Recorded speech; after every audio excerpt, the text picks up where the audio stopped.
yang bahagia, cara hidup yang tidak sia-sia ini Allah menuliskannya dalam Al-Quran.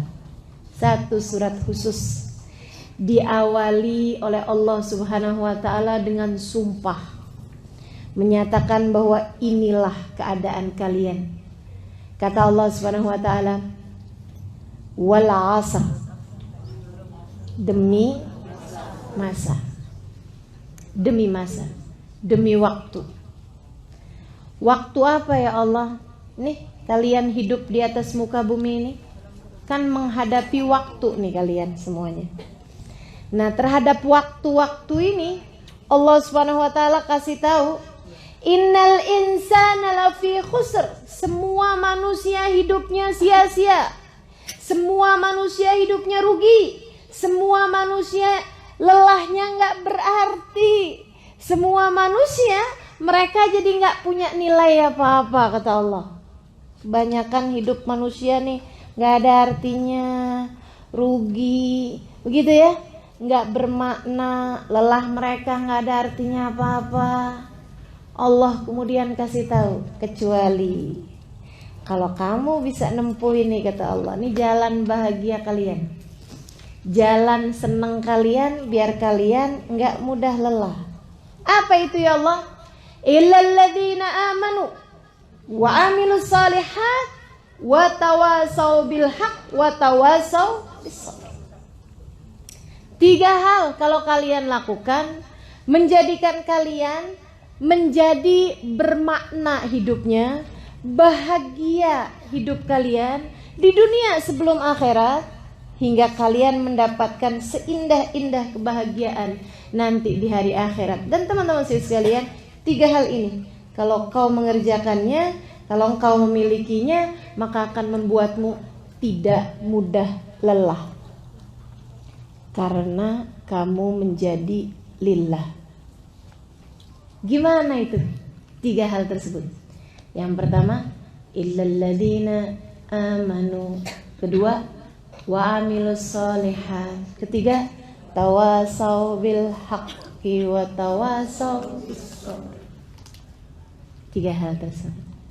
Teman-teman sekalian saya muliakan, yang pertama beriman. Beriman.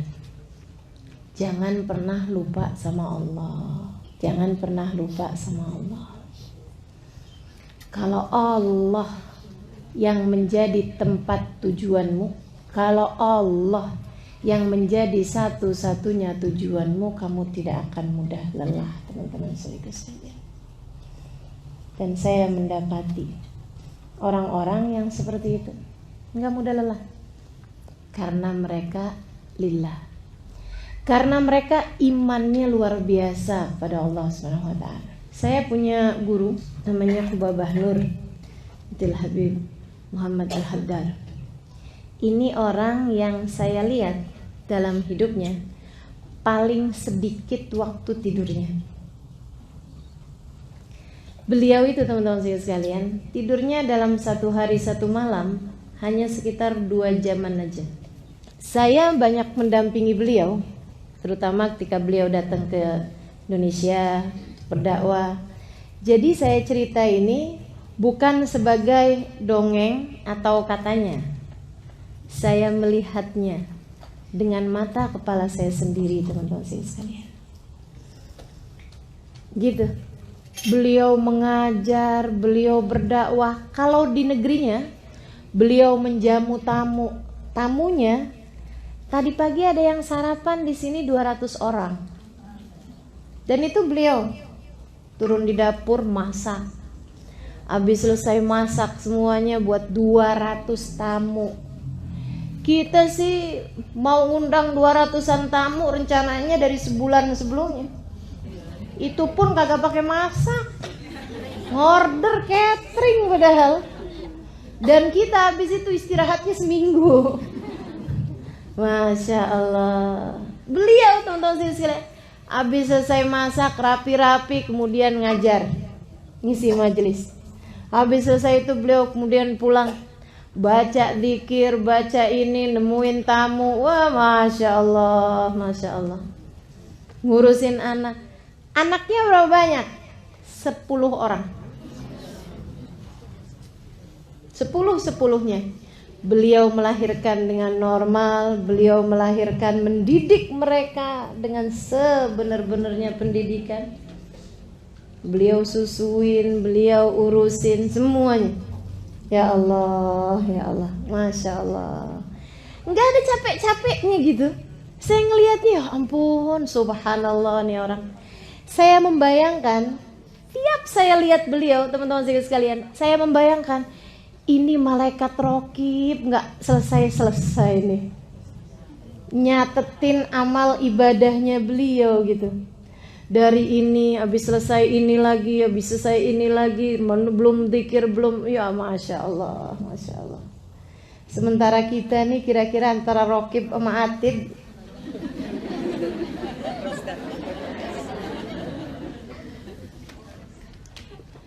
Saudara sekalian yang saya muliakan, satu hari menantu beliau cerita, waktu kedatangan beliau sekitar 3 tahunan yang lalu, 4 tahunan yang lalu di Indonesia, ada menantunya bercerita. Dia bilang, ya Allah, perjalanan ini bikin saya tahu siapa Umi, maksudnya siapa ibu mertuanya itu.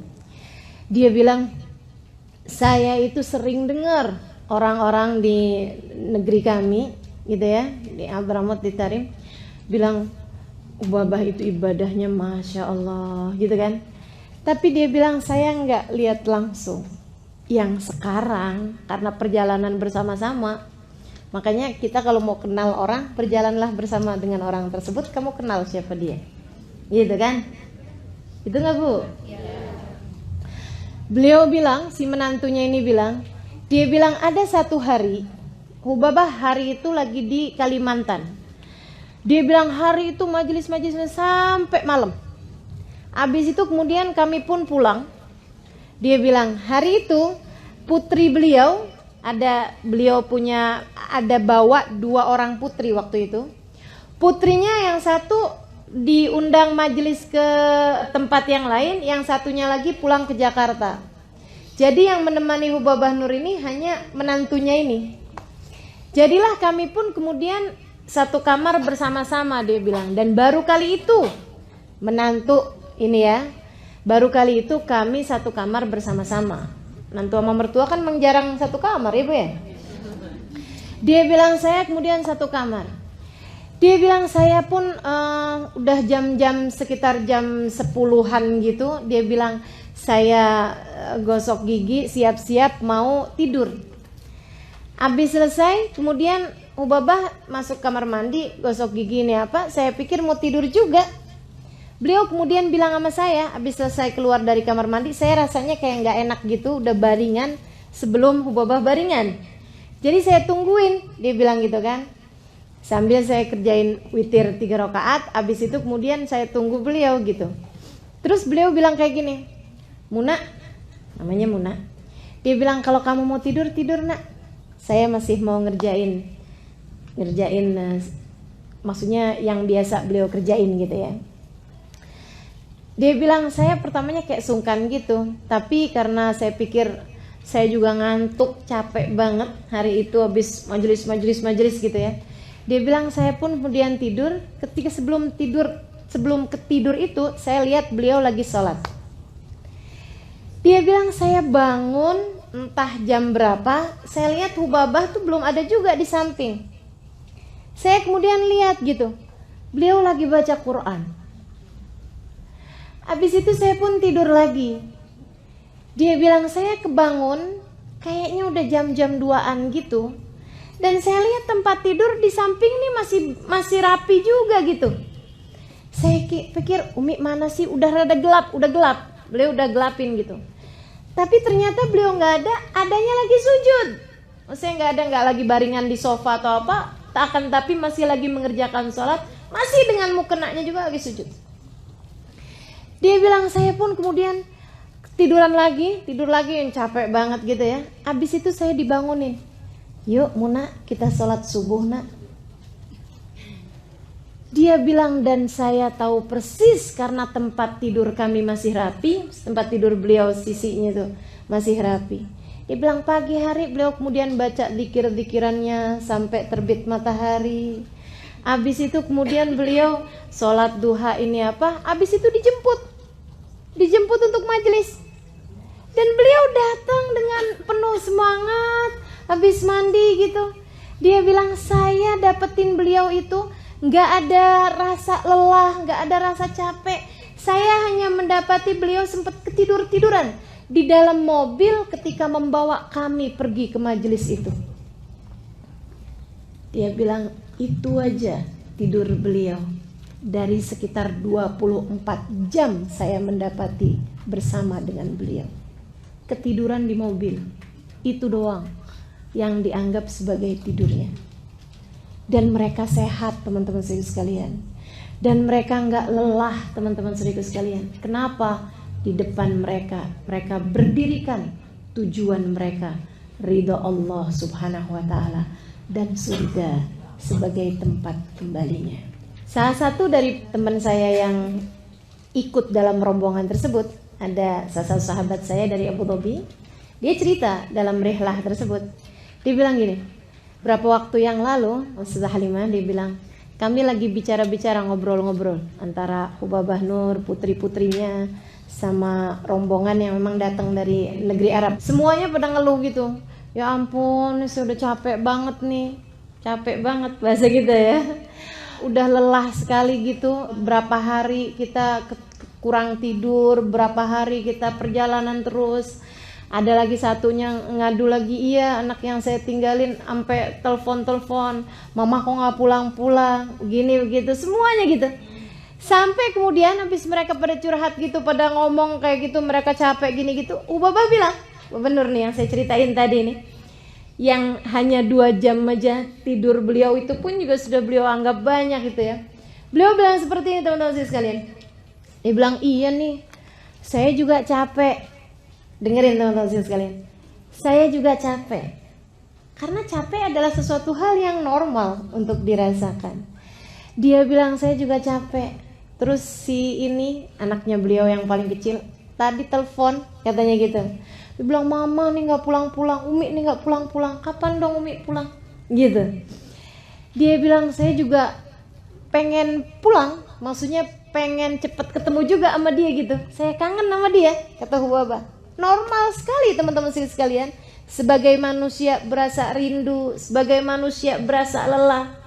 Beliau bilang, tapi saya juga kalau di rumah, maksudnya di Tarim, dia bilang saya juga capek.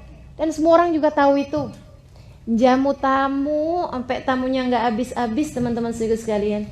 Punya pondok pesantren, mengajar di pondok pesantren tersebut, mengisi kajian-kajian di seluruh kota Tarim dan sekitarnya, dan bersama dengan itu ibadahnya, zikirnya, Qur'annya nggak pernah selesai-selesai. Anaknya 10, kebayang, suaminya ulama, kebayang kayak apa lelahnya gitu.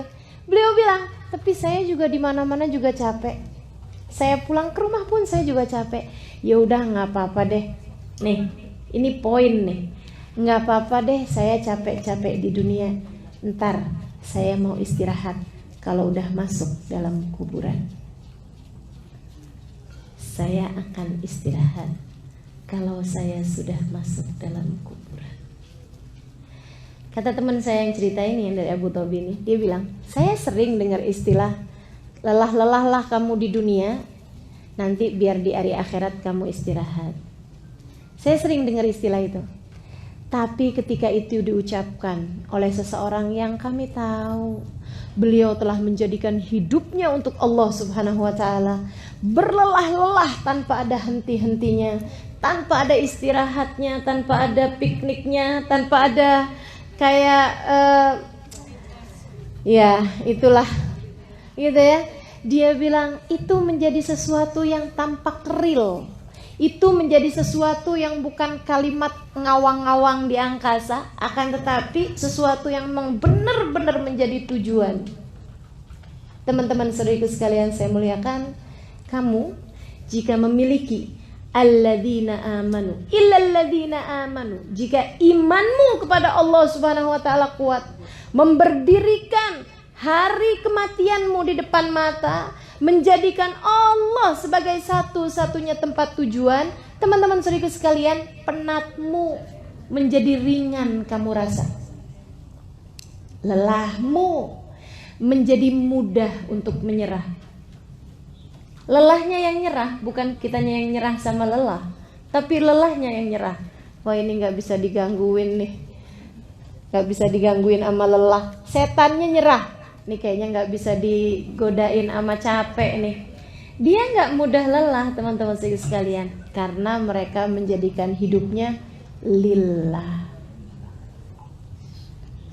Kamu tidak akan mudah lelah kalau kamu jadikan hidupmu lillah. Jadikan hidup untuk Allah SWT. Nyari ridhonya Allah. Teman-teman saudariku sekalian saya muliakan, kata Nabi Muhammad SAW, tidaklah seseorang merasa lebih rugi dibandingkan dari waktu-waktu yang terlewat di atas muka bumi ini tanpa mendekatkan dirinya kepada Allah.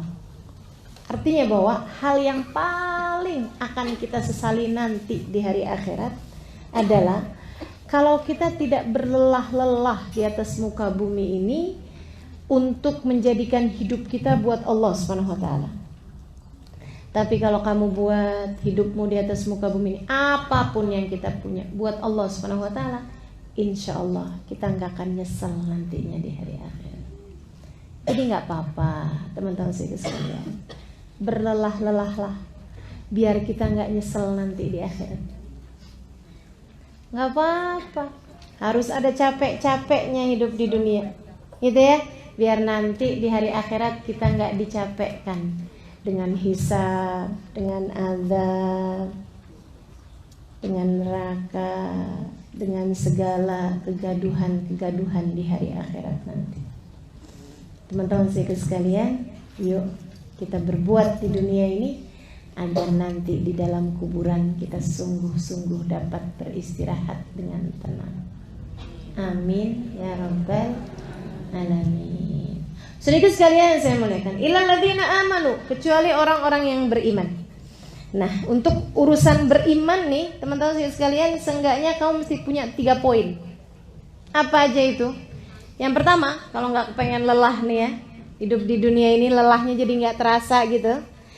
Urusan beriman ini kamu mesti punya 3 poin. Yang pertama, ingat sama tujuan. Ingat sama tujuan. Tujuan kita adalah mau dapat ridhonya Allah SWT. Teman-teman sekalian, orang loh mau dapat ridhonya suami itu aja penuh perjuangan, betul nggak? Orang mau dicintai sama siapa misalnya, sama pejabat misalnya gitu ya. Mau deket sama pejabat itu aja perlu perjuangan. Mau deket sama orang hebat perlu perjuangan, bukan? Maka teman-teman saudaraku sekalian, bagaimana pula dengan mau mendapatkan ridho Allah Subhanahu wa taala? Apa menurutmu tidak perlu perjuangan? Jika cinta manusia aja itu selalu dijadikan sama orang-orang sebagai hal yang membuat ringan sebuah pengorbanan, maka bagaimana pula dengan cinta Allah Subhanahu wa taala? Teman-teman pernah nonton film India nggak? Selalunya kalau di film-film India itu cinta itu digambarkan dengan harus berkorban, kan begitu? Ya emang iya teman-teman sekalian. Bagaimana kamu berkorban untuk cintamu terhadap anakmu, ya kan? Bagaimana kamu berkorban untuk cintamu terhadap suamimu, untuk cintamu terhadap orang tuamu. Pasti yang namanya cinta pasti perlu pengorbanan. Itu Allah lagi mau ngajarin teman-teman sekalian. Kalau cinta manusia aja kamu untuk mendapatkannya perlu pengorbanan seperti itu, bagaimana pula dengan cinta kepada Allah Subhanahu wa taala? Kalau ngaku cinta, ya berbuatlah, berkorbanlah.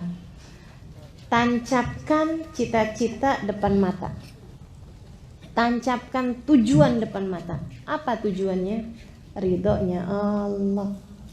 Asli loh teman-teman sekalian. Kayak apapun kita bikin dari kelelahan-kelelahan, ibadah-ibadah, jungkir balik misalnya gitu ya, dalam ibadah pada Allah Subhanahu wa taala di atas muka bumi ini. Kalau nanti di saat ajal menjemput kita, kemudian Allah bisikkan di telinga kita, ya ayyatuhan nafsul mutmainnah irji'i ila rabbiki radiyatan mardiyah fadkhuli fi ibadi wadkhuli jannati. Wahai pemilik jiwa yang tenang, kembalilah kamu kepada Tuhanmu. Radiyah, kamu diridhoi. Mardiyah, radiyah, kamu ridho kepada Allah. Mardiyah, kamu diridhoi oleh Allah. Fadkhuli fi ibadi, masuklah kamu ke dalam golongan hambaku. Wadkhuli jannati, masuklah kamu ke dalam surgaku. Segala lelahmu terbayar sudah. Andai kamu lelah kayak apaan hidupnya, tapi begitu Allah Subhanahu wa ta'ala menerima kamu, nggak ada lagi rasa lelah tersebut. Nggak ada artinya apa-apa. Nggak ada artinya apa-apa, teman-teman sekalian. Allah pandai menghargai usaha. Allah tuh, sesuatu hal yang kamu kerjakan, kalau Allah terima, Masya Allah, Masya Allah. Makanya taruh tujuannya depan mata, sehingga menjadi ringan apapun yang kamu kerjakan di atas muka bumi ini. Tujuan yang pertama, teman-teman sekalian saya muliakan, paham tujuan. Yang kedua, buat skala prioritas. Kalau kamu beriman, maka buatlah skala prioritas, gitu ya. Nih hidup kita nih nggak ada yang masa percobaan loh. Ada nggak yang hidupnya sekarang nih lagi masa percobaan? Jadi salah-salah nggak apa-apa deh, lagi masa percobaan. Kamu saya kasih 2 kali hidup, gitu ya. Yang sekarang salah-salah nggak apa-apa, nanti habis itu baru benernya ya. Ini nih masih ujian, tapi ujian bayangan. Ujian yang benernya ntar. Ada nggak yang hidup kita kayak gitu? Nggak ada, teman-teman sekalian. Hidupmu yang sekarang inilah dia hidupnya. Kalau kamu kehilangan hidup yang ini, kalau kamu kemudian tidak berbuat di hidup yang ini, kamu gak akan punya apa-apa, teman-teman sekalian. Buatlah skala prioritas. Kalau yang kamu kerjakan di dunia ini hanya untuk dunia, maka dengan apa kamu akan pulang kepada Allah Subhanahu wa ta'ala? Mau bawa apa? Saya mau sholat duha biar rezekinya lancar. Saya mau baca Quran biar suami saya sayang. Saya mau tahajud biar anak dapat kerjaan yang bagus, biar anak bisa sekolah yang bagus, biar anak cepat dapat jodoh. Misal gitu. Teman-teman sekalian yang saya muliakan, tujuanmu ngerjain berbagai macam hal enggak lillah. Tujuanmu menghadapi berbagai macam, menjalanin semuanya cuman karena pengen dunia. Ntar di hari akhirat apa yang kamu mau bawa? Ya Allah, saya punya duha. Kata Allah, duha kamu kan cuman kepengen rezekinya aku tambahin. Sudah aku tambahin tuh waktu di dunia. Saya punya tahajud, ya Allah. Tahajud kamu kan biar waktu itu tanahnya cepet laku. Kan sudah laku. Saya punya Quran, ya Allah. Kamu waktu baca Al-Quran itu kan kepengen disayang sama suami. Sudah aku beri waktu di dunia. Sekarang dengan apa kamu menghadapku? Jadi gak punya apa-apa, teman-teman sekalian. Makanya difahami makna prioritas dalam hidup.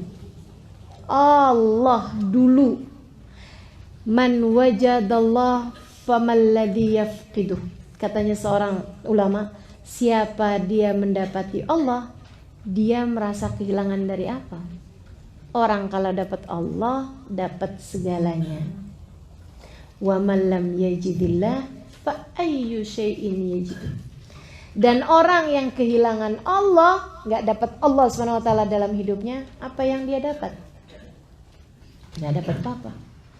Walaupun kamu kaya, walaupun kamu berpendidikan, walaupun kamu cantik, walaupun kamu disayang sama suami, walaupun kamu dicinta sama anak-anak, walaupun kamu jadi pejabat, walaupun kamu jadi apa aja, selagi Allah murka padamu, kamu tidak ada artinya apa-apa. Pahami prioritas teman-teman saudaraku sekalian. Allah Subhanahu wa taala adalah prioritas kita. Kita kalau paham prioritasnya, insya Allah jadi nggak mudah lelah, saudariku sekalian. Hidup kita adalah tujuannya untuk mencari ridha Allah Subhanahu wa taala. Kemudian bagi-bagiin yang pinter pahamin prioritas. Oh ini penting nih, ini penting. Jangan sampai kita nih, banyak banget di antara kita suka kelelahan karena yang mestinya nggak dipikirin, yang mestinya nggak dikerjain. Betul nggak? Yang mestinya nggak diomongin. Tuh yang bikin kita pada lelah. Yang mestinya nggak dikerjain. Waduh, dikerjain semua ya. Padahal nggak penting-penting amat gitu, nggak perlu amat. Contohnya nih, yang nggak mestinya dikerjain, nonton TV, apalagi gosip, apalagi tuh ya. Ya Allah, membahas urusan artis bercerai sampai segitunya. Padahal dari perceraiannya artis itu dia nggak dapat apa-apa juga. Gono gini nggak dapet, tetangga bukan, kenal enggak, dibahas. Ya Allah, mau-maunya gitu. Masya Allah, capek akhirnya. Karena yang nggak mesti dikerjain kamu kerjain, yang nggak mesti diomongin kamu omongin. Nih ya, sama suami diajakin berantem mulu, diajakin bertengkar mulu suaminya. Ya Allah, ya Allah. Teman-teman saudara sekalian saya muliakan, mohon maaf, waktu di Donggala sama Palu kena gempa, kena tsunami itu ya, begitu hanya beberapa detik, hanya beberapa menit, kemudian rusak semuanya, hilang, bahkan ada satu kampung hilang ya, itu ya. Saudaraku sekalian yang saya muliakan, kebayang nggak di antara rumah-rumah itu tuh yang kemudian temboknya rusak, yang kemudian rumahnya ambruk, yang kemudian dindingnya rubuh dan lain sebagainya. Kira-kira kebayang nih, kira-kira ada nggak gitu waktu mikirin mau ngecat warna apa, suami sama istri pakai berantem dulu? Ada nggak kira-kira? Ada pasti. Sama kita.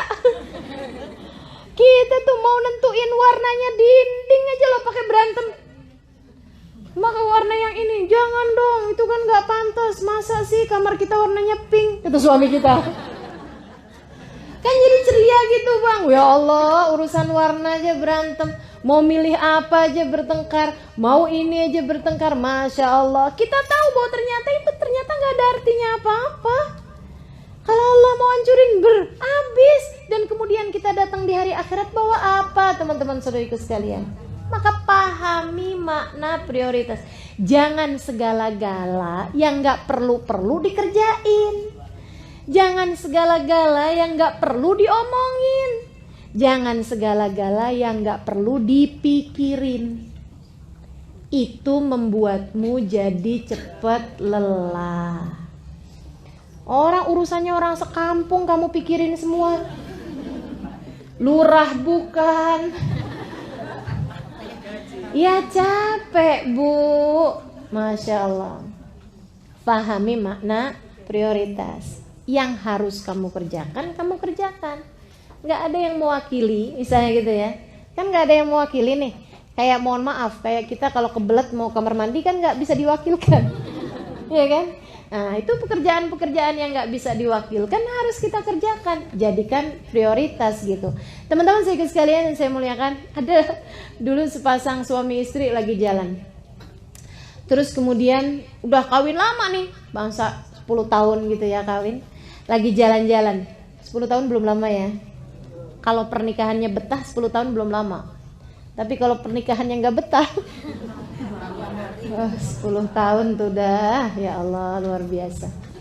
Teman-teman sekalian, suatu ketika suami istri ini lagi jalan-jalan di taman, di sebuah malam ada bintang-bintang cakep gitu. Lagi jalan gitu kemudian kedengeran suara kuek kuek kuek kuek.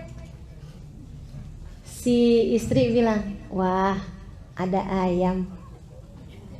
Suaminya bilang, itu bukan ayam sayang, itu bebek. Kata istrinya, ayam kok. Ini istri-istri ini kan suka ngeyel. Kata suaminya, itu bebek sayang. Ayam, itu bebek. Kalau ayam tuh suaranya nggak gitu. Ayam tuh bunyinya petok.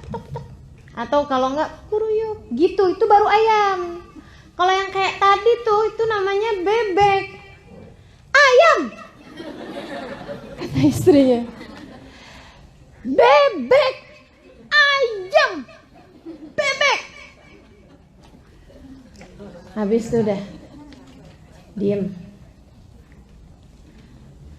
Dua-duanya sama-sama diem. Nggak lama kemudian kedengeran lagi suaranya. Kuek. Suaminya bilang, tuh kan bebek. Istrinya bilang, itu ayam. Itu tuh bebek.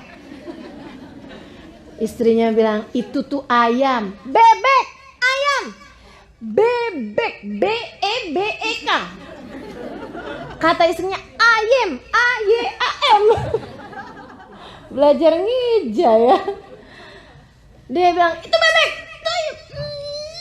Pegel si suami sama istrinya yang ngeyel ini. Sampai dia kayaknya mau gampar gitu istrinya. Di saat dia mau gampar tuh istrinya nangis kemudian. Kan cewek gitu senjata ya. Suaminya ketika ngelihat istrinya nangis, dia mau gampar, dia ingat kenapa dia dulu menikahi perempuan ini. Dia ingat di rumah sana ada anak-anaknya, hasil buah cinta mereka berdua. Teman-teman sekalian, ingat ada begitu banyak hal di belakang. Dan kemudian ingat, emang apa peduliku sama ayam sama bebek? Akhirnya suaminya kemudian turunin tangannya sambil bilang, ya betul sayang, itu adalah ayam. Mari kita jalan.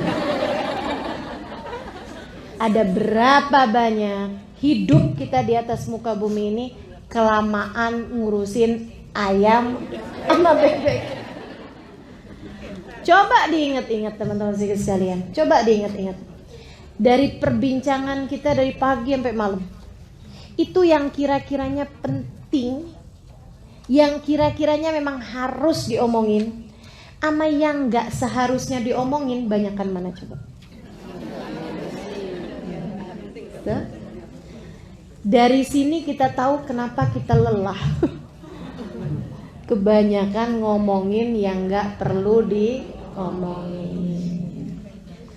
Kebanyakan ngurusin yang gak perlu diurusin.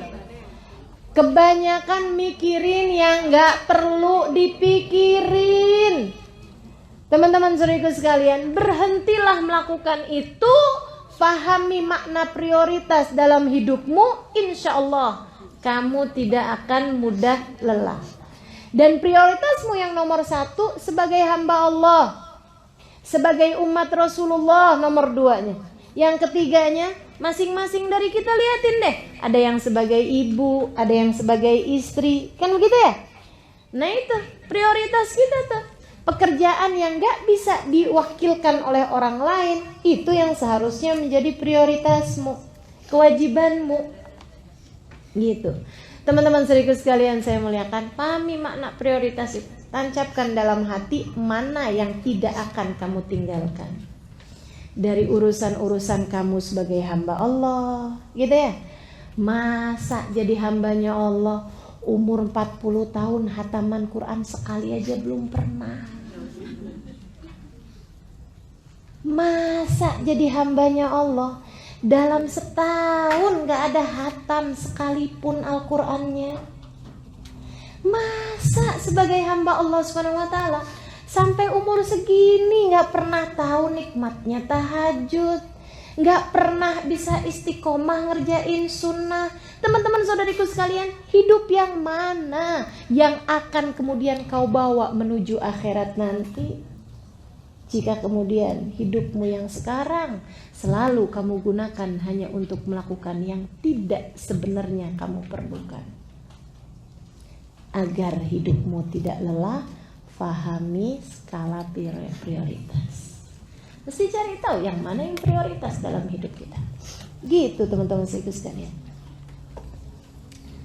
Nah, buat pahami makna prioritas ini, kamu mesti ngerjain yang ketiganya. Ya. Manajemen waktunya tuh mesti diatur teman-teman sekalian.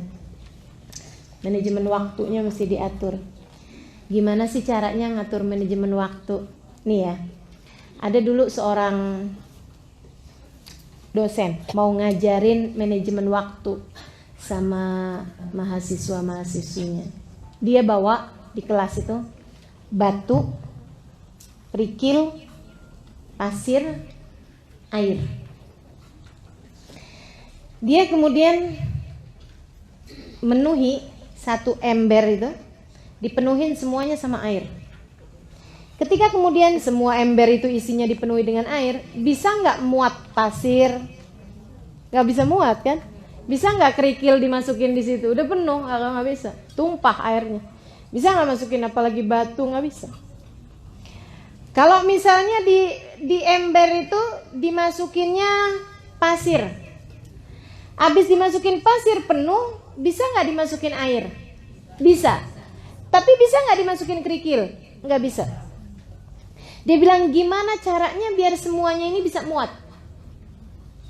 Gini dia bilang, yang pertama kali dimasukin mesti batunya. Yang besar-besar, batu yang besar tuh masukin dulu ke ember itu. Set.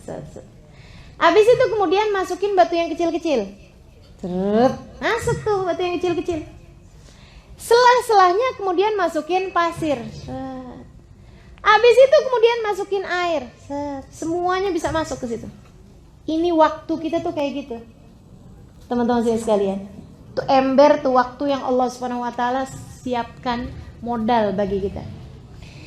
Yang batu-batu itu, teman-teman saudaraku sekalian, kewajibanmu kepada Allah. Kewajibanmu sebagai hambanya Allah, kewajibanmu sebagai siapapun dirimu di atas muka bumi ini. Wajib makan. Kan begitu ya? Iya kan? Gak bisa diwakilin. Bisa gak diwakilin? Tolong dong kamu makannya banyakan ya, saya belum sarapan soalnya. Gak bisa, teman-teman sekalian. Makanya itu jadi prioritas gitu. Harus sholat, kita hamba Allah kok. Kan begitu ya? Jangan sampai gara-gara urusan-urusan yang lain sholat sampai gak keburu. Ini kamu gak paham makna prioritas namanya. Begitu kan ya? Sebagai seorang istri misalnya, ada kewajiban kita terhadap suami yang harus kita laksanakan, gak bisa diwakilin orang lain. Mohon maaf, urusan tempat tidur gak bisa kita wakilin orang lain. Kan gitu ya? Bang, saya lagi capek nih, yang lain aja ya. Ya, gak kena gitu. Nah itu prioritas namanya teman-teman saudaraku sekalian. Masukkan itu sebagai batu-batu besar dalam kehidupan kita. Dalam ember waktu kita ini, masukkan yang gak bisa diwakilkan sama orang lain. Sebagai batu-batu besarnya. Habis gitu kemudian masukkan yang batu-batu kerikil-kerikilnya. Keperluan kita, kebutuhan kita. Meskipun itu adalah sesuatu hal yang gak wajib, tapi sunnah. Gitu ya. Perkara-perkara yang sunnah-sunnah. Kita mau sholatnya dengan berjamaah. Kan begitu? Kita mau pakai tambahan, ada duha di waktu pagi, ada witir di waktu malam, kan begitu? Nah itu jadikan sebagai batu-batu kerikil, teman-teman saudaraku sekalian, yang bisa nyelip-nyelip di antara batu-batu yang besar-besar tersebut. Nggak bisa juga kita kerjakan yang sunnah, tapi yang fardu ditinggalkan, ya gitu ya. Sepanjang malam tahajud, giliran jam 3:30 malah ngantuk, pagi-pagi bangun subuhnya bablas. Itu kayak orang masukin kerikil, ninggalin batu. Jadi mesti yang ini juga mesti dikerjain gitu.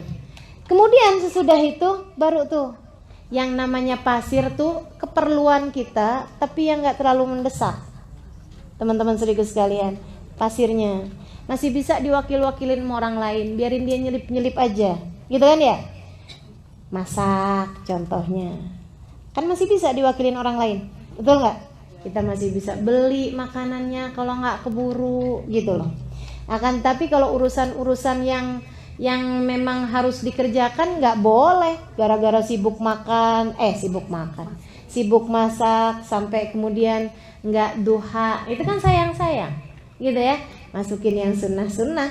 Misalnya dalam sehari harus ada baca Qur'annya, dalam sehari harus ada sedekahnya, dalam sehari harus ada, itu kita bikin skala prioritas. Yang mana yang kamu mau jadikan batu, yang mana yang kamu mau jadikan kerikil, dan yang mana yang kamu jadikan pasir. Teman-teman saudaraku sekalian, kebutuhan belanja misalnya gitu kan ya. Nah itu tuh kebutuhan yang kamu anggap sebagai pasir-pasirnya, jangan sampai ngabisin semuanya. Baru kemudian yang air, hiburan kita, jadikan airnya aja teman-teman saudaraku sekalian. Dia bakalan nyelip-nyelip kok gitu. Kayak misalnya arisan, kayak misalnya buka media sosial, iya kan ya. Bermedia sosial itu termasuk apaan tuh? Air teman-teman saya sekalian. Dia bakalan nyelip-nyelip. Kamu di kendaraan, di mobil, iseng buka media sosial kan begitu. Kalau kemudian terus aja di situ, sampai segala yang sunnah nggak dikerjain, sampai segala rumah berantakannya kayak apaan, gitu kan ya. Suaminya ngeliatin, ya ampun, jam 10 pagi, jam 10 siang, mandi belum. Rumah berantakan, masak kagak, pegang HP aja. Wah, ada berita baru nih bang. Kenapa? Kirain berita penting apa sampai nggak mandi gitu ya.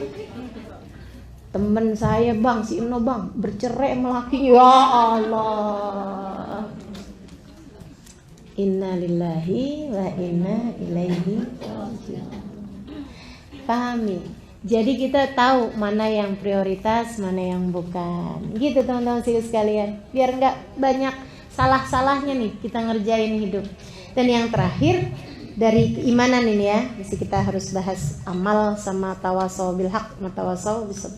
Yang terakhir nih, ini saya sering ditanya, Ustazah itu, ada seorang teman saya bilang gini, Ustazah tuh ngajar di majelis kami 13 tahun. Dia bilang dari 13 tahun itu Ustazah gak pernah sekalipun bolos karena sakit. Teman saya bilang, saya baru kemudian ngeh gitu. Iya juga ya, gitu. Alhamdulillah. Cuman kalau ditanyain, emang Ustazah gak pernah sakit? Ini teman-teman saudaraku sekalian, nih ya, agar kita bisa ngerti caranya jalanin hidup. Yang ketiga nih, bagian dari keimananmu kepada Allah Subhanahu wa taala, bagian dari caramu mengatur cara berpikir nih, Allah kamu jadikan sebagai tujuan. Yang nomor 1 tadi kan ya. Kemudian yang kedua, pahami makna prioritas, maksudnya yang mana yang mesti kita duluin, yang mana yang boleh kita jadikan selingan dan sebagainya. Yang ketiga, teman-teman saudaraku sekalian, jangan biarkan rasamu mengalahkan fakta. Jangan biarkan rasa mengalahkan fakta. Apa tuh? Nih, coba ya. Ada banyak istri-istri yang kemudian udah gak sanggup lagi ngadepin suaminya. Dia lupa fakta bahwa suaminya adalah suaminya hanya karena rasa cemburu misalnya. Itu dia dikalahkan, rasanya mengalahkan fakta. Saya, ketika faktanya saya harus mengajar, saya udah janji mau datang ke Jogja, gitu kan ya? Itu adalah fakta. Faktanya adalah bahwa di jadwal saya tertulis Jogja. Saya akan berusaha untuk rasa apapun jangan mengalahkan terhadap fakta ini. Maka saya sampaikan kepada kawan yang bertanya itu, saya bilang saya bukan berarti nggak pernah sakit, akan tapi saya tidak biarkan rasa sakit mengalahkan kewajiban saya untuk mengajar. Jadi nggak masalah bagi saya saya mengajar dalam keadaan sakit. Nggak mengapa bagi saya mengajar dalam keadaan sumpek. Nggak mengapa bagi saya mengajar dalam keadaan kesel. Nggak apa-apa, asal jangan kelihatan itu bagi yang mendengarkan. Kan begitu? Saya tidak mau rasa tersebut mengalahkan fakta, teman-teman saudaraku sekalian. Berapa banyak di antara kita ini yang jadi kecapean sendiri karena urusan rasa. Karena saudariku sekalian yang saya muliakan, yang kebanyakan kelelahan lah, sakit lah, apa segala macam, itu bukan karena kelelahan badan loh, tapi kelelahan perasaan, kelelahan pikiran. Oh ibu-ibu nih coba perhatiin, kalau lagi suasana hati dilanda cemburu sama suami, coba ibu ingat-ingat bisanya ngapain? Nah itu, masak nggak bisa, bersih-bersih nggak bisa, tidur yang jadi istirahat aja nggak bisa, makan nggak enak, katanya gitu ya, atau malah makan mulu. Masya Allah bu, betapa mudahnya perasaanmu mengalahkan rasamu. Jangan biarin, biar kamu tidak mudah lelah, teman-teman saudariku sekalian. Kamu lagi berasa capek, anak datang, mah liatin deh mah hasil kerjaan saya. Nah itu, teman-teman saudariku sekalian, rasamu jangan mengalahkan fakta bahwa anak datang minta perhatian. Kan begitu ya? Tanggalkan rasamu, dahulukan fakta tersebut. Oh iya, coba sini mama lihat. Bagus nak gambarnya. Gitu teman-teman saya sekalian. Gak apa-apa gitu.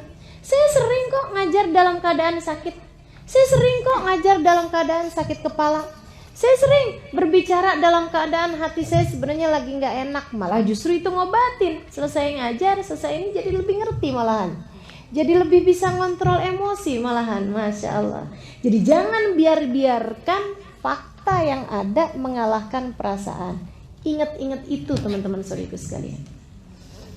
Lagi kesel sama suami, jangan mengalahkan fakta bahwa dia adalah suamimu. Halo?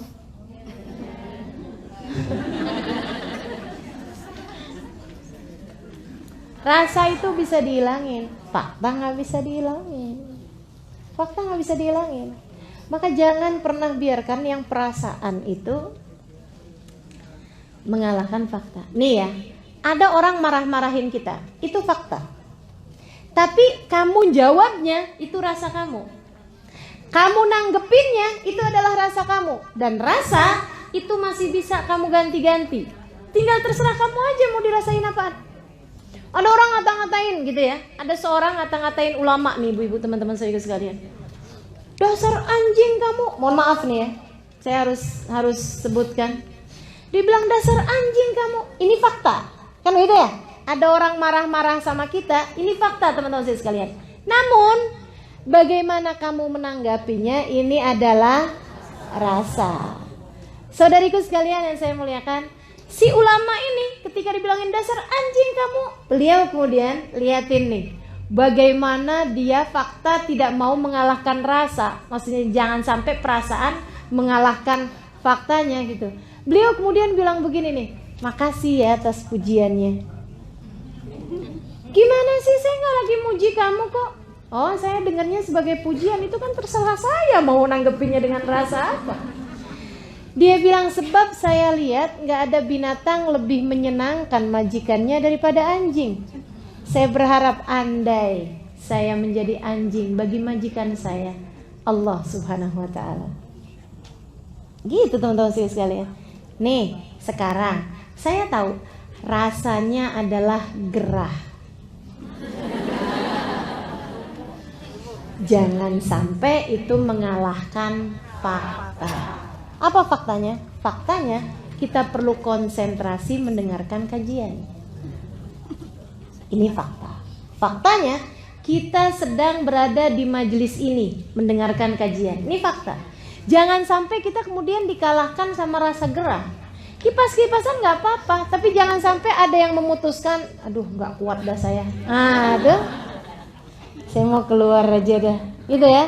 Teman-teman sekalian saya muliakan, kalau bicara tentang rasa, antara duduk diam mendengarkan dalam keadaan gerah dengan duduk sambil berbicara, kira-kira gerahan siapa? Jangan biarkan rasa mengalahkan untuk membuatmu tidak lelah. Berpikirnya seperti itu teman-teman saudaraku sekalian. Biar banyak benernya kita dalam hidup nih, ya. Baik, saudaraku sekalian saya muliakan, illalladzina amanu. Iman kepada Allah Subhanahu wa taala, jangan pernah mengalahkan perasaan-perasaanmu. Berpikir tentang tujuan, jangan sampai kamu mau dikalahkan dengan keadaan apapun. Pahami yang mana yang prioritas dalam hidup sebagai penghambaanmu kepada Allah Subhanahu wa taala, teman-teman sekalian. Itu. Kemudian yang kedua, katanya Allah Subhanahu wa taala dalam Al-Qur'an, wa amilus sholihat. Orang yang hidupnya tidak sia-sia, orang yang hidupnya bermakna adalah mereka-mereka yang selalu amilus sholihat. Kerjakan kebaikan. Kerjakan kebaikan, baik kebaikan antaramu dengan Allah Subhanahu wa taala ataupun kebaikan dengan antaramu dengan sesama manusia, teman-teman sekalian. Kerjakan kebaikan untuk dirimu sendiri. Kerjakan kebaikan untuk dirimu sendiri. Kerjakan kebaikan yang menjadi jalanmu dengan Allah Subhanahu wa taala. Kerjakan kebaikan. Hidup ini pokoknya amilus sholihat tuh jangan pernah jauh-jauh. Sebab beriman doang tanpa amilus sholihat nggak ada artinya apa-apa, teman-teman sekalian. Selalu aja kalau kita liatin, pasti tuh antara iman sama amal baik tuh pasti nyambung. Selalu aja gitu. Lalladzina amanu wa amilus sholihat. Lalladzina amanu wa amilus sholihat. Kayaknya Allah lagi mau bilang bahwa kamu iman doang tapi nggak mau kerja, nggak ada artinya apa-apa juga. Gitu. Jadi kalau kamu mau hidupnya menjadi bermakna, ini jangan pernah jauh-jauh dari amilus sholihat. Berbuat kebaikan. Berbuat kebaikan dibagi dua, teman-teman sekalian. Kerjakan yang disuruh, sama yang kedua tinggalkan yang dilarang. Gitu. Tinggalin yang dilarang. Allah nggak bolehin, ya udah tinggalin. Allah nggak bolehin hutang riba. Jangan mau berhutang. Berhutang riba, tinggalin. Abisnya gimana ya ustazah kalau nggak kayak gitu? Nanti kita nggak dapat utangan, gitu. Itu disebabkan karena kurang amanu di atas tadi itu.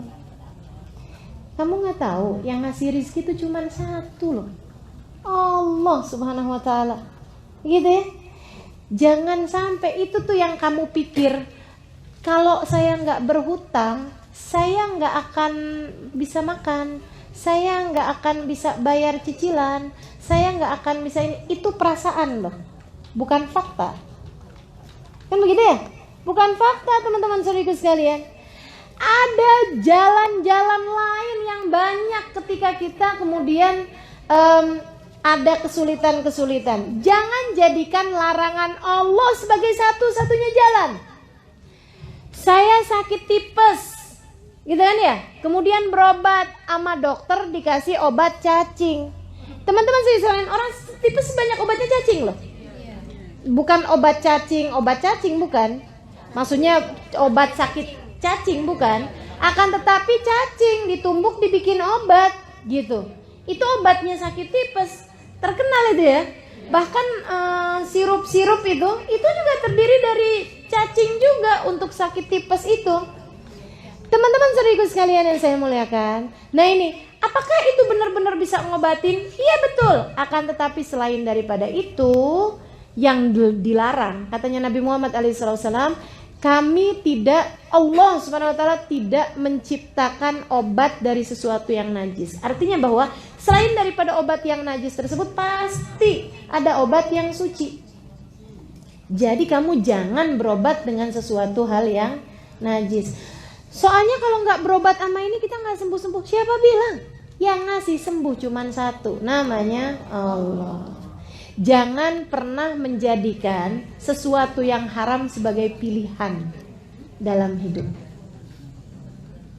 Jangan pernah jadikan sesuatu yang haram sebagai pilihan dalam hidup. Saya kerja nih, tapi di perusahaan nggak bolehin saya pakai jilbab. Gimana nih? Ya udah, habisnya mau gimana lagi? Ya udah deh, terpaksa. Nggak ada ceritanya, teman-teman sekalian. Nggak ada ceritanya. Jadi gimana dong kalau kayak begitu? Ya itu tadi, jangan pernah jadikan sesuatu yang haram sebagai pilihan. Yang ngasih rezeki Allah Subhanahu wa taala. Yang ngasih sembuh Allah Subhanahu wa taala. Satu hari saya kena tipes. Nih ya, satu hari saya sakit tipes. Dan itu benar-benar karena memang waktu itu, subhanallah juga, waktu itu saya nggak ada majelis, tapi ada bepergian untuk satu acara yang saya tidak mengisi. Jadi nggak wajib datang sebenarnya. Ya, acara itu akan dilaksanakan ada atau tidak ada saya gitu ya. Mau menghadiri satu acara gitu kan.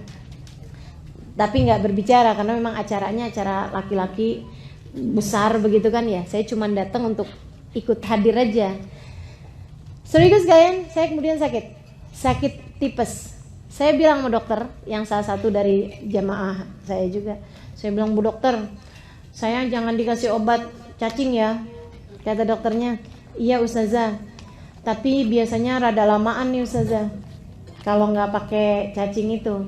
Saya bilang, nggak apa-apa Bu dokter, saya nggak jadi soal berapa lama saya sakit, tapi yang pasti saya nggak mau berobat dengan yang najis. Baik Ustazah. Dikasihlah sama dia pil-pil yang memang nggak mengandung cacing.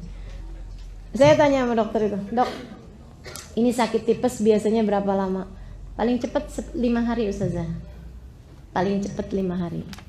Tapi karena Ustazah nggak pakai cacing ya, saya nggak tahu berapa lama bisa sembuhnya. Saya bilang, saya rasa 3 hari. Kenapa gitu Ustazah? Saya bilang karena waktu yang saya nggak ngajar 3 hari. 3 hari kemudian, hari keempat saya sudah kembali mengajar teman-teman saudara sekalian. Apa udah nggak sakit? Ada sih sisa-sisanya, tapi saya masih bisa jalan, saya masih bisa bicara dalam hari yang keempat itu gitu. Kenapa teman-teman saudara sekalian? Saya tidak membiarkan itu tadi ya, rasa mengalahkan fakta. Selagi saya masih bisa berdiri, masih bisa berbicara, saya akan melakukan apa yang seharusnya jadi kewajiban saya. Gitu ya. Jadi teman-teman saudara sekalian yang saya muliakan, jangan pernah punya pilihan haram untuk kamu lakukan. Gitu. Dan saya mau kasih tahu sama teman-teman bahwa kalau ada pilihan mengerjakan yang haram, itu selalu setan tuh ngasih pilihan bahwa ini enak gitu. Saudara sekalian yang saya muliakan, tidak ada yang enak dalam maksiat kepada Allah Subhanahu wa taala. Gak ada yang enak dalam maksiat kepada Allah.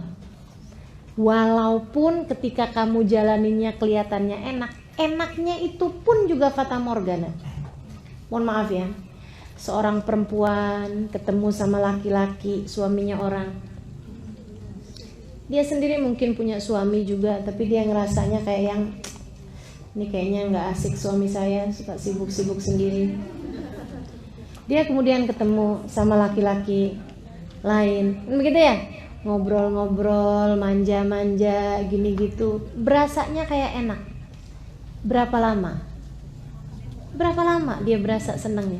Teman-teman sekalian, saya yakin, hakul yakin, asal pulang di rumahnya sendirian, berasa ngelihat diri sendiri kayak murahan amat ya saya. Ketika ngeliatin suaminya, ya ampun, maafkan saya. Apalagi pas ketemu anak-anaknya, duh rasanya. Kalau anaknya kemudian gak nurut sama dia, dia ngerasanya, iya ibu kayak saya emang gak pantas buat diturutin, gitu. Betul apa enggak? Jadi hina kamu teman-teman sekalian. Rasa seneng ketika kemudian bersama dengan laki-laki itu, semenit, 2 menit, 10 menit. Oke, berapa lama? Setengah jam, 1 jam. Begitu kamu arah pulang, ya, begitu kamu nyampe di rumah, ketemu sama suami, perasaan kamu gak enak, Ketemu sama anak perasaan kamu gak enak. Ngerjain berbagai macam hal perasaan kamu gak enak. Kemudian bawaan sumpek mulu, bawaan pengen marah mulu, bawaan kesel mulu, bawaan ya Allah. Berapa lama? Berjam-jam, bahkan berhari-hari sesudahnya. Saya ketika satu waktu saya bikin satu video, saya cerita bahwasanya nggak ada cara memuliakan hidup lebih daripada taat kepada Allah Subhanahu Wa Taala. Orang ketika lagi berbuat maksiat di diskotik misalnya, dia mabuk-mabukan, dia bercanda-bercanda sama temen-temennya, dia jejingkrakan, berasa kayak seneng gitu kan. Terus dia pulang, begitu nyampe di rumahnya, dia kemudian berasa sumpek, berasa sedih, berasa gak enak, hidupnya hampa, berasa waduh tersiksa luar biasa. Dia pikir karena dia udah kepengen kangen lagi sama teman-temannya. Bukan teman-teman saya sekalian, akan tetapi disebabkan karena hatimu rindu kepada Allah Subhanahu Wa Taala, karena rohmu kepengen sama Allah Subhanahu Wa Taala. Itu saya ketika bikin video itu kemudian saya sebarkan, gitu ya. Kamu harus tahu bahwa tidak ada cara buat membuat hatimu senang, hidupmu bahagia, tidak berasa lelah, tidak depresi, tidak sumpah, kecuali dengan ngerjakan taat kepada Allah Subhanahu Wa Taala. Ada seorang kawan, dia bilang, Ustazah kok tahu banget sih Ustazah? Emang Ustazah pernah ngalamin? Saya bilang, ngalamin apa? Di diskotik gitu, mabok-mabokan? Enggak lah, saya bilang. Kok Ustazah tahu persis gitu rasanya? Dia bilang, saya Ustazah ngalamin masa-masa itu. Dia bilang saya lagi bandel gitu kan. Dia bilang saya pergi ke diskotik, saya mabuk-mabukan, saya bercanda-bercanda sama teman-teman saya, jejingkrakan gini gitu segala macam. Dia bilang sampai pulang. Nanti begitu nyampe di rumah, glosor saya Ustazah di lantai rumah saya, di kamar saya. Dia bilang saya menangis, saya ngerasa ya Allah kok sedih banget hidup saya. Saya ngerasa jadi orang paling malang di dunia. Gitu aja terus. Dia bilang, saya pikir wah ini kurang banyak maboknya. Besoknya saya mabok lagi. Gitu. Dia bilang besoknya lagi saya pulang kayak gitu lagi. Nangis-nangis sendiri, depresi sendiri, susah-susah sendiri. Emang bener. Nggak ada jalan membuat hidupmu bahagia, teman-teman saya sekalian, kecuali dengan taat kepada Allah Subhanahu Wa Taala. Wa amilus sholihat, kerjakan yang bagus-bagus. Tahajud, sebut-sebut nama Allah, wah luar biasa. Itu bahkan kamu nangis pun nangisnya enak, betul nggak? Nangis pun nangisnya enak juga teman-teman saya sekalian.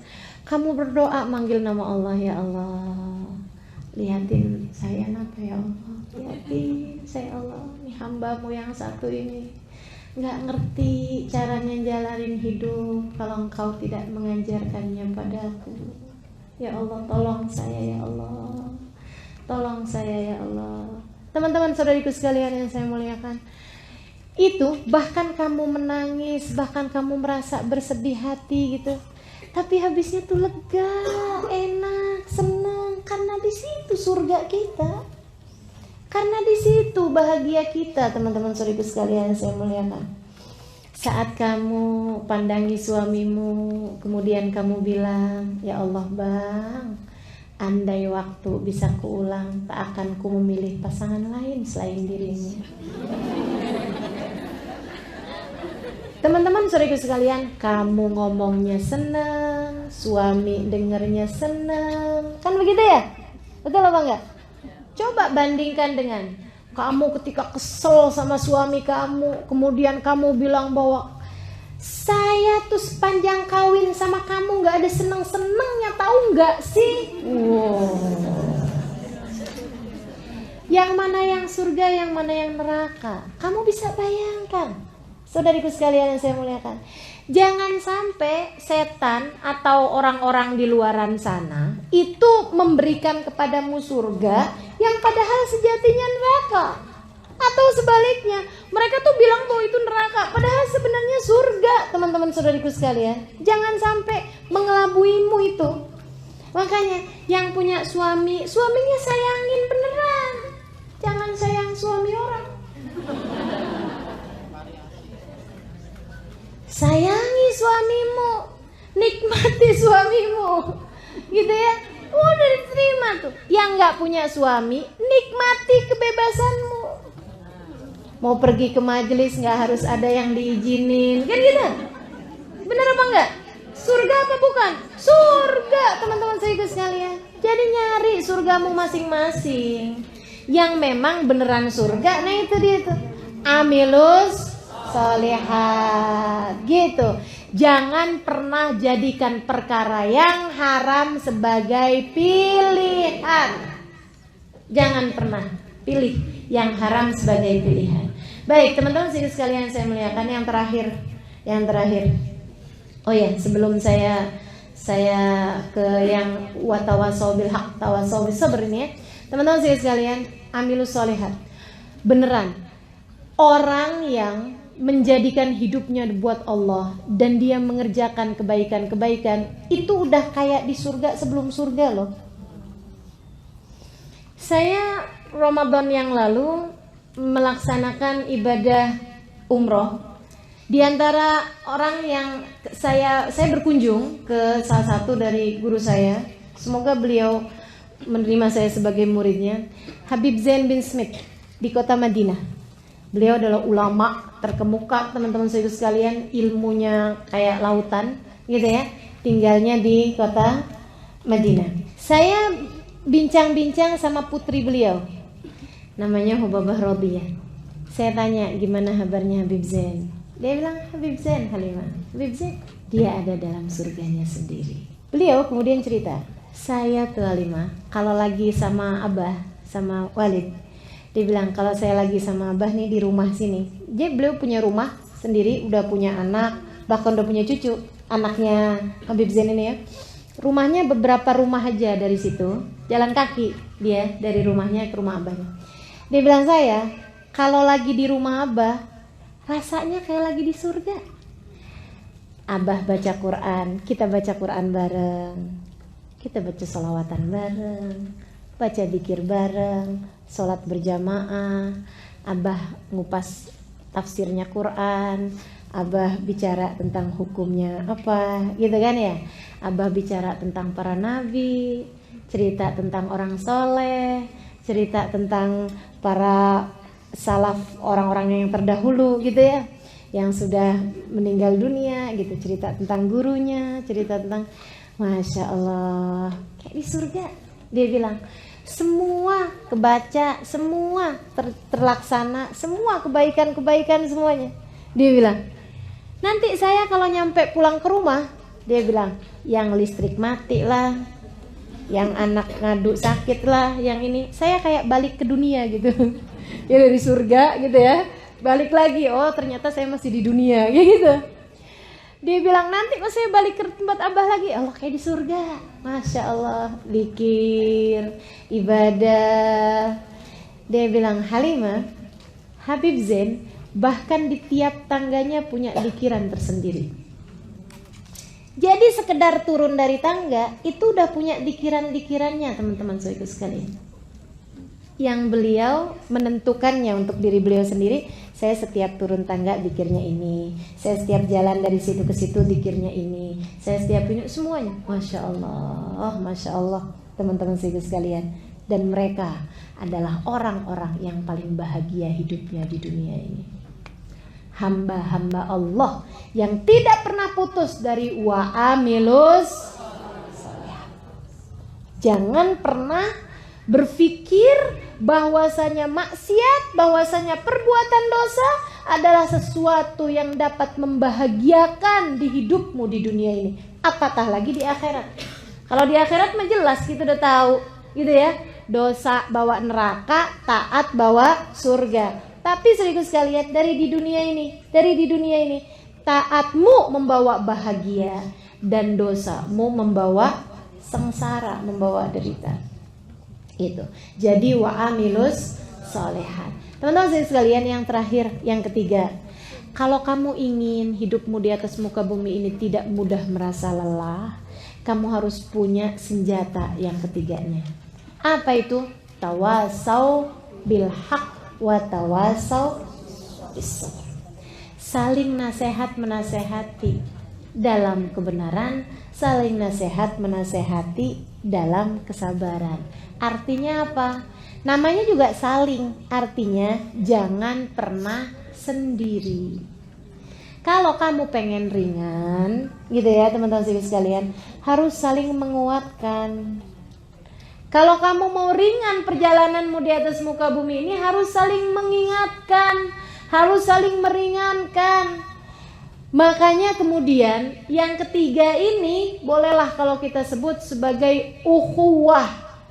Kalau kamu mau hidupmu itu menjadi hidup yang bermakna, hidup yang bahagia, milikilah orang-orang di sekitarmu yang dapat membawamu kepada jalan Allah Subhanahu wa ta'ala.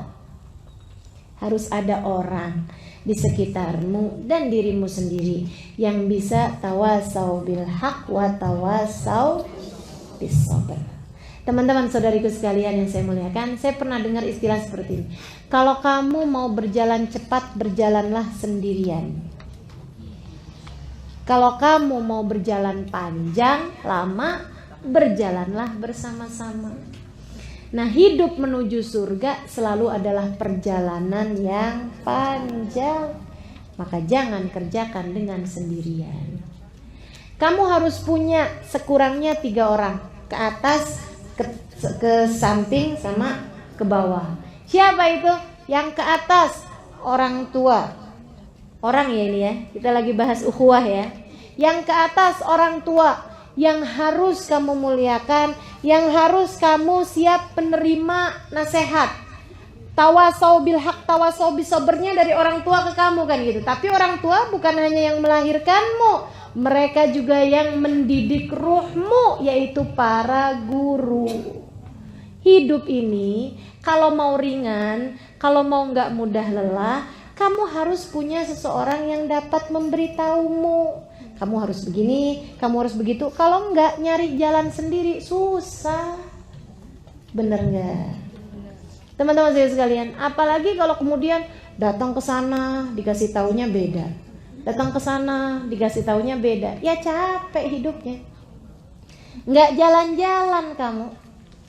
Enggak jalan-jalan kita, saudariku sekalian. Kalau kemudian kita terbawa arus gitu ya, tidak menemukan orang yang bisa membawamu menuju kepada jalan Allah Subhanahu wa taala. Saudara sekalian saya muliakan, datang ke pengajian sana dikasih tahu sholawatan yang banyak, sholawatan tuh berkah. Datang ke pengajian satunya lagi, nggak boleh sholawatan, itu bid'ah. Apa nggak capek hidupnya? Capek. Ini yang mana ya? Habis pergi ke sana pulang-pulang sholawatan. Habis pergi ke sana berhenti sholawatan. Wah, itu prioritas berubah mulu gitu kan ya. Kita udah cari tahu nih yang mana yang batu, yang mana yang kerikil, yang mana yang pasir, yang mana yang air dalam kehidupan kita. Tapi setiap kali ngaji ganti-ganti mulu. Mana batunya, mana airnya, ya ampun. Susah kan hidupnya, capek. Makanya teman-teman saya sekalian, harus ada orang yang bisa memberimu nasihat dalam kebenaran dan kamu dapat memegangnya dengan penuh lapang dada. Kalau kamu gak punya, minta. Nih masalahnya teman-teman saya sekalian, kita nih suka rada merasa jauh dari Allah SWT, gak suka minta. Kalau urusan dunia aja kita mintanya serius bener. Tapi urusan-urusan yang seperti ini jarang ada yang minta di antara kita. Siapa di antara kita yang dari sejak kecilnya minta, ya Allah karuniakan kepada saya seorang guru yang dapat membimbing langkah kehidupan saya menujumu. Siapa? Ada nggak di antara kita yang berdoa seperti itu? Yang sekarang-sekarang aja udah jarang ya, apalagi dari masa kecil gitu. Minta teman-teman sedikit sekalian, nggak apa-apa rada telat-telat, tapi minta sama Allah SWT. Ya Allah kasih saya, Allah kasih saya seorang yang dapat membimbing saya sehingga saya bisa mengikuti jalannya ya Allah. Sehingga saya nggak kebingungan lagi mau ngapa-ngapain ya Allah. Harus tuh dalam hidup, sebab kalau enggak lelah kita teman-teman serius sekalian. Kamu nggak tahu jalannya mau lillahnya itu loh, mau menuju Allahnya. Kalau kamu kemudian tidak ada seseorang yang bisa membawamu untuk menjadi orang yang diingatkan dalam hak, diingatkan dalam kesabaran. Gitu saya sekalian saya muliakan. Minta, doa sama Allah Subhanahu wa taala. Saya ada diceritain, ini tinggal bagian-bagian terakhir ini ya. Saya ada diceritain sama istrinya Habib Zain bin Smith. Namanya Hubabah Maryam, almarhumah. Sekarang beliau sudah wafat. Saya sangat dekat sama beliau karena kalau beliau ke Indonesia yang saya menjadi penterjemahnya. Nah itu beliau satu hari cerita. Dia bilang, saya satu hari dapat pengalaman luar biasa. Ada seorang perempuan muda, dia bilang umur di bawah kamu gini. Dia bilang dia datang ke rumah saya, bertamu di rumah kami. Dia bilang saya ketika menemui dia lagi ngeliatin fotonya Habib Zain yang tadi saya ceritain, yang setiap tangganya aja punya zikir, itu ya. Itu beliau perempuan ini lagi ngeliatin fotonya Habib Zain, diliatin gitu, pandangin. Habib Zain sudah sangat tua ya, usianya mendekati 80-an tahun. Terus dia bilang, saya ketika masuk ke ruangan itu, Assalamualaikum. Terus dia bilang, Waalaikumsalam warahmatullah. Terus dia salam, terus dia nanya gitu, Ibu istrinya Habib Zain? Dia bilang, iya saya istrinya, saya Hubabah Maryam. Akhirnya kemudian dia ngobrol. Dia bilang, Hubabah, saya itu alhamdulillah selama ini suka baca kitabnya Imam Ghazali, suka baca Quran, suka baca tafsir, suka belajar. Dia bilang, dan saya kerjain amalan-amalan tahajud ini apa semuanya kerjain. Dia bilang, tapi saya ngerasa kalau saya tuh nggak punya guru. Jadi saya pun minta sama Allah. Nih ya, saya pun minta sama Allah, ya Allah kasih saya guru, ya Allah, saya guru yang dapat membimbing saya di kehidupan dunia ini. Biar saya nggak bingung, biar saya nggak salah gitu. Kasih saya guru. Dia bilang, tadi malam saya tuh tidur, kemudian saya bermimpi saya dibangunin oleh seseorang, tapi nggak pakai nyentuh. Di mimpinya itu cuman bilang gumi. Saya pun bangun, dia bilang, dalam mimpi saya itu saya bangun dan keadaan saya seperti saya tidur itu. Maksudnya memang keadaannya kayak gitu. Kemudian yang membangunkan saya itu adalah seorang laki-laki usia sekitar 70-an tahun, pakai gamis, pakai pakai surban. Dia kemudian bilang begini nih, autiri, bangunlah nak, sholat witirlah. Nabi Muhammad bilang, man lam yutir falaysa minna. Siapa yang gak witir, dia bukan termasuk dari kelompok kita. Bangun ayo witir, gitu. Saya kemudian ngerasa bahwa ini adalah ijabah doa saya, bahwa Allah memberikan kepada saya guru. Jadi saya pun nanya gitu sama beliau dalam mimpi saya, siapakah gerangan dirimu ini? Maksudnya man antum gitu loh, siapa engkau gitu. Dia kemudian menjawab, ana Zain bin Smith. Saya adalah Zain bin Smith. Teman-teman sekalian, dia bilang saya kebangun dan saya ngerasa senang banget, alhamdulillah Allah saya kasih guru dalam hidup. Saya buru-buru wudhu, saya kemudian sholat witir. Dia bilang abis itu kemudian pagi-pagi saya googling, baru-baru aja ya berapa tahun yang lalu. Saya googling itu Zain bin Smith siapa sih gitu. Saya tulis namanya gitu, Zain bin Smith. Saya mau tahu gitu, itu orang abad kapan, ulama kapan. Ternyata ketika saya lihat, taulah saya bahwa beliau adalah masih hidup, dan taulah saya bahwa beliau tinggalnya di Madinah. Saya cari tahu alamatnya Hubabah. Pagi ini saya datang ke rumah ini untuk datang kepada Hubabah dan untuk datang kepada Habib Zain. Terimalah kami sebagai muridmu. Jadi teman-teman sekalian, mintalah kepada Allah guru yang membimbing dalam kehidupanmu itu, biar kamu gak bingung-bingung, biar kamu gak lelah. Saudariku sekalian saya muliakan. Dan Allah belum tentu kemudian memberikan kepadamu guru di dunia, maksudnya guru yang masih hidup. Bisa jadi juga kalau dijabah sama Allah SWT, Allah langsung membimbingmu bisa.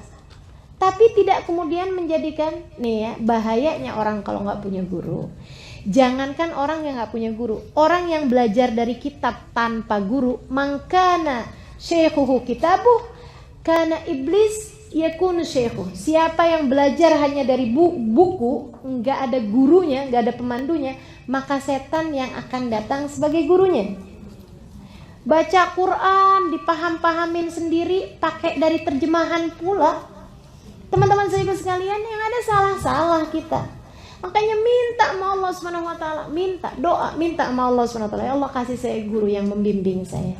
Itu kalaupun enggak dikasih orang yang masih hidup, Allah akan karuniakan kepadamu guru-guru yang sudah meninggal dunia mungkin, yang akan terus membimbingmu, atau yang pastinya seperti dituliskan oleh Syekh Abu Bakar Syato dalam kitabnya I'anatul Talibin, man aktsar minas salati 'alan nabi sara nabi sallallahu alaihi wasallam syekhu. Siapa yang banyak sholawatannya kepada Nabi dan dia doa minta sama Allah, ya Allah karuniakan kepada saya seorang guru, ada banyak di antara mereka yang Nabi Muhammad kemudian menjadi guru dalam hidupnya. Jadi kamu akan selalu terbimbing, teman-teman saudara sekalian. Enggak akan pernah salah memilih-milihnya. Gitu kan ya? Jadi kayak dipandu gitu, kayak ditunjukin gitu. Enggak kayak kedengeran. Jangan berpikir ini sesuatu yang mistik ya. Jangan berpikir kemudian akan ada orang yang kemudian nuntun kamu, pegangin kamu, itu enggak gitu. Tapi terbimbing dalam hidup. Paham maksud saya? Terbimbing dalam hidup, teman-teman sekalian. Ada banyak di antara kita yang kalau lagi dalam keadaan gelisah, dalam keadaan kacau hidup kita, misalnya kita kemudian dimimpiin sama nenek kita, kakek kita, dikasih tahu, misalnya gitu. Ada nggak? Ada pasti, teman-teman sekalian. Nah ini bahwa ada banyak di antara para kekasih Allah, bahkan mungkin nabinya Allah Subhanahu wa taala, yang meskipun mereka sudah tidak ada di atas muka bumi ini, dapat menjadi semacam mentor, dapat menjadi semacam pembimbing bagi orang-orang yang hidup di atas muka bumi ini. Ala kulli hal, kalaupun tidak seperti itu, orang yang selalu minta kepada Allah Subhanahu wa taala pastilah akan diijabah. Allah Subhanahu wa taala akan tunjukkan kepadamu dengan sendirinya siapa yang seharusnya kamu dengarkan, siapa yang seharusnya tidak perlu kamu dengarkan. Karena teman-teman sekalian, kalau kita buka YouTube misalnya, itu ucapan-ucapan para ulama-ulama kan bisa saling berbeda-beda banget. Bener gak? Menanggapi kasus-kasus yang terjadi aja bisa yang satu di ujung, yang satu di ujung. Terhadap misalnya, mohon maaf, pembakaran kalimat la ilaha illallah yang ada dalam bendera, kan begitu ya? Itu bisa yang satu berpendapatnya, yang satu bisa berpendapat sebaliknya, teman-teman saudara sekalian. Maka begitu banyaknya hal yang membingungkan di atas muka bumi ini, kita akan semakin bingung kalau kita nggak punya guru. Minta sama Allah SWT, ya Allah kasih saya, Allah kasih saya. Kalau kita minta, insya Allah dikasih Allah SWT. Gitu ya.